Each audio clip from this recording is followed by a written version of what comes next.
آپ کو دنیا میں ایسا ملک ڈھونڈے سے بھی نہیں ملے گا جہاں پر نظام کے چلانے والوں نے اپنے ساتھ، ملک کے ساتھ اور لوگوں کے ساتھ وہ ڈرامے کیے ہوں جو یہاں پر ہوتے ہیں. جو نئی دستاویزات سامنے آئی ہیں ان کے مطابق براڈ شیٹ کا معاملہ اب کھل گیا ہے. براڈ شیٹ کا معاملہ اصل میں اس کا آغاز جنرل پرویز مشرف کے دور میں ہوتا ہے. اس دستاویز جو اب سوشل میڈیا پر اویلیبل ہے، اس کے مطابق یہ وہ معاہدہ ہے کہ جو اس وقت کے پاکستان کے سپر پیٹریوٹ نے، جو ہر وقت بات کرتا تھا پاکستان فرسٹ، اس نے اپنے نمائندگان کے ذریعے، سرونگ ملٹری جنرل کے ذریعے، اور ایک بیوروکریٹ ہیں اور ایک اور شخص ہیں جس کا کچھ اتا پتہ معلوم نہیں ہے کہ کون ہے، نہ وہ کسی کو بیوروکریسی کو ریپرزینٹ کرتا ہے نہ کسی اور ادارے کو ریپرزینٹ کرتا ہے، اس کا نام بھی لکھا ہوا ہے. انہوں نے براڈ شیٹ کے ساتھ یہ معاہدہ کیا کہ جناب ہم مل کر کھوج لگاتے ہیں اس لوٹی ہوئی دولت کا جس کا آج کل بھی ڈھول پیٹا جاتا ہے اور جو 20 سال سے کسی نے دیکھی نہیں ہے، لیکن اس کے بارے میں میڈیا کے اندر ہر جگہ ہیڈ لائنز بنتی ہیں. ہم کھوج لگاتے ہیں تو اس میں سے 20% ہم آپ کو دے دیا کریں گے، 80% اپنے پاس رکھا کریں گے. ان کیسز میں جب آپ بہت زیادہ مدد نہیں بھی کر رہے ہوں گے، پھر بھی جو کیسز ہم جس میں سے پیسے ہمیں ملیں گے، پھر بھی 20% ہم آپ کو دے دیا کریں گے. یعنی آپ جو جن میں کام کر رہے ہیں، جو خود کھوج لگا رہے ہیں، اس کا 20% ہم آپ کو دیں گے. جن کا ہم کھوج لگا رہے ہیں اس کا 20% ہم آپ کو دیں گے، اور ہم یہ کبھی بھی معاہدہ آپ کے ساتھ توڑ نہیں سکتے. یعنی اس طرح کے معاہدے جو ہیں یہ تو شادیوں کے اندر نہیں ہوتے، اس کے اندر بھی علیحدگی کی جو ہے باقاعدہ کلازز لکھی ہوتی ہیں. تو ریاست پاکستان ایک ایسی کمپنی جو اس معاہدے سے 1 ماہ پہلے بنی، یہ جون کے اندر معاہدہ ہوا، مئی کے اندر یہ کمپنی بنی اور نیب کے ذریعے اس کا معاہدہ کروا دیا. اور اب جو پیسے پے کرنے پڑے ہیں 4.5 ارب کے تو ڈکلیئرڈ آپ کو سامنے نظر آتا ہے، جو پکی پاکستان کے عوام کو پڑی ہے، اس کا براہ راست تعلق اس معاہدے سے ہے. اس معاہدے کے اندر لکھا ہوا تھا ہم اس کو توڑ نہیں سکتے. ہم نے آپ کو جو آپ نے تحقیق کی اس کے بھی 20% دینے ہیں، جو ہم نے تحقیق کی اس کے اندر سے بھی 20% دیں گے، اور ہم اس کو توڑ نہیں سکتے. اس معاہدے کے نتیجے میں یہ جرمانہ پاکستان کے عوام کے کھاتے میں آیا. اور ہم آپ کو یہ بھی بتا دیں کہ اس جرمانے کا جو 80% ہے وہ ان کیسز کی صورت میں ہمیں پے کرنا پڑا جو نواز شریف کے خلاف، ان کی فیملی کے خلاف بنائے ہوئے ہیں. اس میں سے دھیلا نہیں ملا، ان کیسز میں سے دھیلا نہیں ملا، اور ان کیسز کی ممکنہ جو وصولی ہے، جو ایسٹس ہیں ان کی ممکنہ ریکوری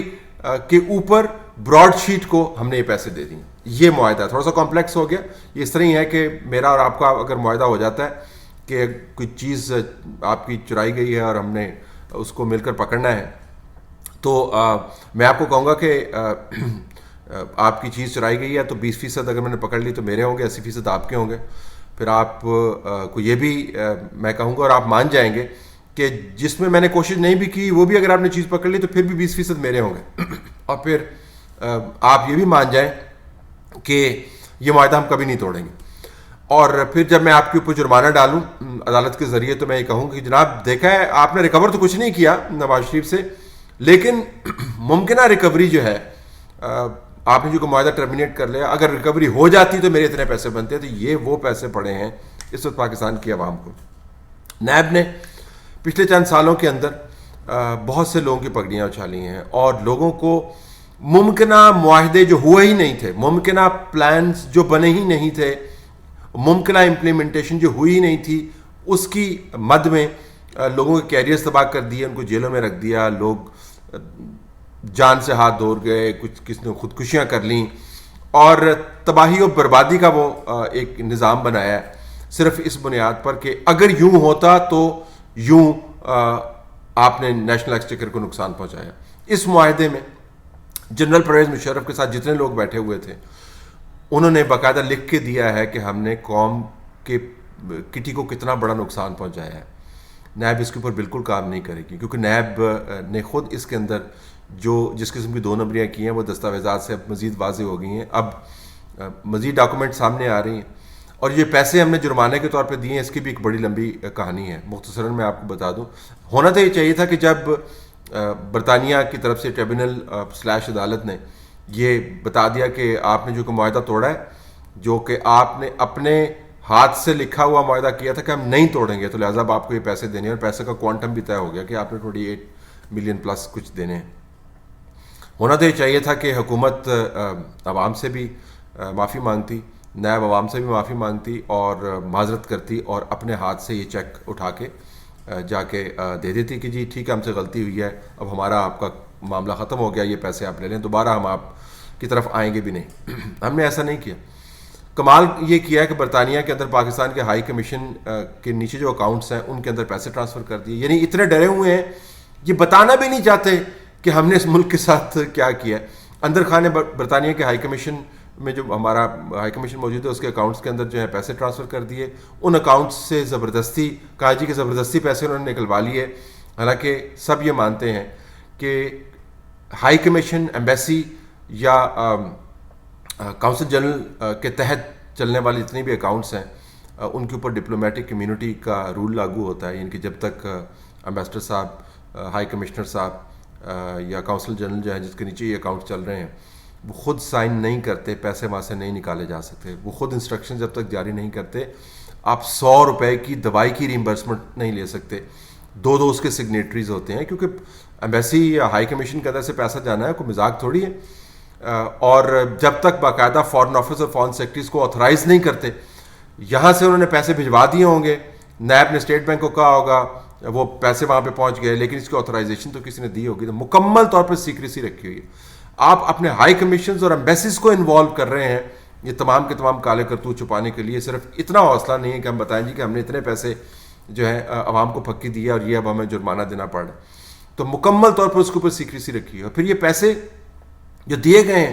کس مد سے نکالے گئے ہیں؟ آپ نے بہت سنا ہوگا کہ جی ملک کے پیسے چرا کے لے گئے، جی وہ ڈیولپمنٹ فنڈ تھا اس کے اندر اتنا کٹ مانگ لیا، وہ پرائسز اوپر چلی گئی، وہ نیچے ہو گئیں، وہ مافیا یہاں پر موجود ہے، بڑا کمپلیکس سسٹم ہے۔ اس میں کوئی کمپلیکسٹی نہیں ہے، یہ عوام کے ٹیکس کے اندر سے پیسہ ہاتھ ڈالا ہے اور ادھر سے پیسہ نکالا ہے 4.5 ارب، اور اپنی غلطیوں کو چھپانے کے لیے ہائی کمیشن کے تحت جو اکاؤنٹس چل رہے ہیں ان کے اندر ڈالا ہے اور اس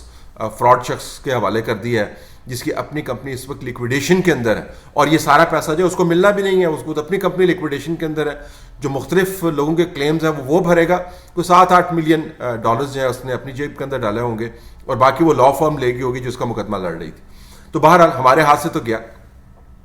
تو ان کے حوالے کر دیے۔ یہ آتھرائزیشن کس نے دی ہوگی؟ یہ آتھرائزیشن ظاہر ہے فائنانس منسٹر نے دی ہوگی، یہ تو بہت بڑی رقم ہے۔ بہرحال اگر یہ supplementary technical supplementary grant supplementary بھی ہے جس کو ہم کہتے ہیں،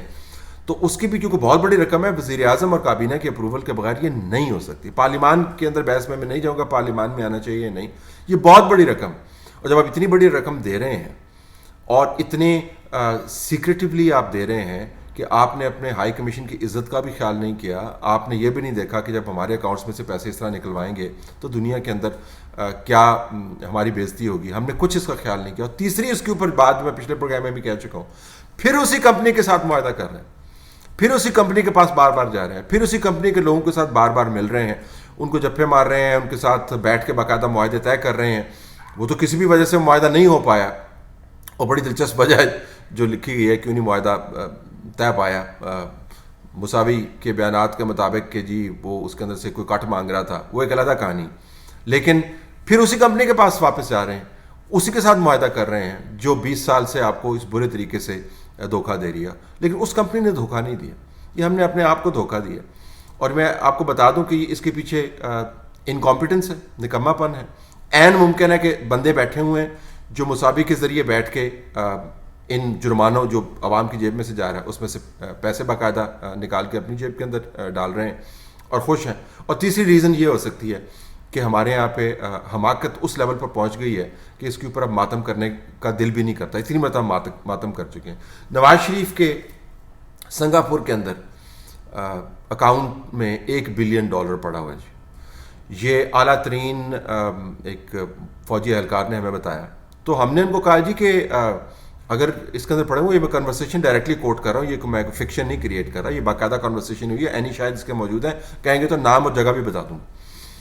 تو ہم نے کہا جی اگر نواز شریف کے سنگاپور کے اندر $1 بلین اس نے موو کیے ہوئے ہیں، یہ کوئی 1.5 سال پہلے کی بات ہے، 1.5-2 سال پہلے کی بات ہے، تو آپ ہمیں ڈاکومنٹ دیں، میں اس کے اوپر پروگرامز کروں گا۔ اس وقت میں جیو کے اوپر ہوتا تھا، میں پروگرامز کروں گا، اور یہ کس طریقے سے انہوں نے پیسے چھپائے ہوئے ہیں۔ ان کا جی نہیں، ہم نے نواز شریف کو پیغام بھجوایا۔ اتفاق کی بات ہے کہ 2-3 دن پہلے اس ایشو کے اوپر ضمناً میری پی ایم ایل این کے اندر جو ہائی رینکنگ سورسز ہیں ان سے بات ہو چکی تھی. تو میں بہرحال یہ پرسپیکٹو لینا چاہتا تھا. تو جب انہوں نے کہا جی کہ ہم نے نواز شریف کو بتایا, تو میں نے کہا نواز شریف نے آگے سے کیا جواب دیا؟ انہوں نے کہا جی نواز شریف نے آگے سے یہ جواب دیا کہ 10% جو ہے آپ مجھے دے دیں اس 1 بلین کا, 90% جو ہے آپ اپنے پاس رکھ لیں کیونکہ ملک کو پیسوں کی ضرورت ہے. تو میں نے کہا جی تو پھر آپ اس طرح کیوں نہیں کرتے ہیں, 10% ان کو دے دیں, 90% اپنے پاس رکھ لیں, یا 100% ہی اپنے پاس رکھ لیں, ہمیں کاغذات دے دیں اور ایسی کی تیسی ایسے ہم زبردست پروگرام کریں گے اس کے اوپر, کیونکہ یہ تو ماننے والی بات ہی نہیں ہے کہ اس طرح آپ کریں. سنگاپور میں آپ کا اکاؤنٹ ہو اور آپ جو ہے بدن دناتے پھریں اور بڑے صاف ستھرے بنتے پھریں. انہوں نے کہا جی کہ یہ آپ کو آنے والے دنوں میں پتہ چل جائے گا. تو وہ دن گیا اور آج کا دن آیا, اس اکاؤنٹ کی کوئی شنید نہیں. اب ہمیں بتاتے ہیں کہ وہ سارا فکشن تھا. دوبارہ سن لیجئے, وہ سارا افسانہ تھا, اس کے اندر کوئی حقیقت نہیں تھی. یہ براڈ شیٹ کے ساتھ دوبارہ معاہدے اسی افسانے کے پیچھے چلتے ہوئے لگے ہیں. ان کے ذہن میں گھس گیا ہے کہ پتہ نہیں کدھر پیسے کتنے پڑے ہوئے, اگر ہم نکال لیں تو اتنے پیسے ہمیں مل جائیں گے اور قرضے ہم واپس کر دیں گے. ایک دھیلا نکالا نہیں ہے, لوگوں کو پیسے دیتے پھر رہے ہیں اور اس کے بعد کوئی ٹرانسپیرنسی نہیں ہے. کچھ پتہ نہیں ہے کہ جنرل پرویز مشرف کا معاہدہ, وہ تو ڈاکومنٹ یہ سامنے آ گئی ہیں, اب تو سوشل میڈیا پر اویلیبل ہے. شکریہ ان لوگوں کا جنہوں نے یہ لیک کی ہیں. جو نیا معاہدہ ہے اس کی کاپی کے بارے میں ہمیں پتہ نہیں ہے, وہ کیوں ہم کر رہے تھے, وہ کون لوگ کر رہے تھے. یہ ہمیں پتہ ہے کہ قوم کے پیسے لٹائے ہیں اور یہ بالکل اوپن اینڈ شٹ کیس ہے ایک ایبیوز آف اتھارٹی کا, لوگوں ایکسچیکر کو نقصان پہنچانے کا اور ایسے طریقے سے پیمنٹ کرنے کا کہ پاکستان کو اتنی بڑی امبیرسمنٹ ہوئی ہے. لیکن اب ہمیں امبیرسمنٹ بھی نہیں ہوتی. یہ ایک اور ایشو ہے. ہمارا جہاز جو ہے وہ کانفسکیٹ کر لیتے ہیں, ہمیں کوئی امبیرسمنٹ فیل نہیں ہوتی. ہماری ہوٹلز اور پراپرٹیز اٹیچ کر لیتے ہیں, ہمیں کوئی امبیرسمنٹ فیل نہیں ہوتی. ہمیں قرضے مانگنے کے لیے جاتے ہیں, وہ قرضے دیتے ہوئے دھکے دیتے ہیں, پھر قرضے مانگتے ہوئے جو ہے وہ آنکھیں دکھاتے ہیں, ہمیں کوئی بے عزتی محسوس نہیں ہوتی. ہم پر جرمانے ہوتے ہیں, ہمیں کوئی بے عزتی محسوس نہیں ہوتی. ہم جو ہے بڑے بین الاقوامی کیسز ہار جاتے ہیں, ابھی تو ریکارڈنگ کا کیس پڑا ہوا ہے, کوئی بے عزتی محسوس نہیں ہوتی. تو یہ نظام جو ہے جو تمام تر غیرت اور سوورینٹی کی بات کرتا ہے, بنیادی طور پر بے عزتی اب اس کو محسوس ہی نہیں ہوتی. اگر ان 4-5 واقعات کو آپ ملا کے دیکھیں تو اس ملک کی بہت سبکی ہوئی ہے. لیکن دوبارہ ہم براڈ شیٹ کے پاس جا رہے تھے وہ معاہدہ کرنے کے لیے, دوبارہ سے ہم اسی راستے پہ جا رہے تھے جہاں سے جوتے مار مار کے انٹرنیشنل کمیونٹی نے واپس بھیجا اور ہم پر جرمانے کی رقم عائد کی ہے. لیکن ہم نے کسی کو بتانا کچھ نہیں ہے اور لوگوں کو بس یہی کہتے رہنا ہے کہ اللہ کرے گا حالات ٹھیک ہو جائیں گے اور آپ سب نے بس گھبرانا نہیں ہے.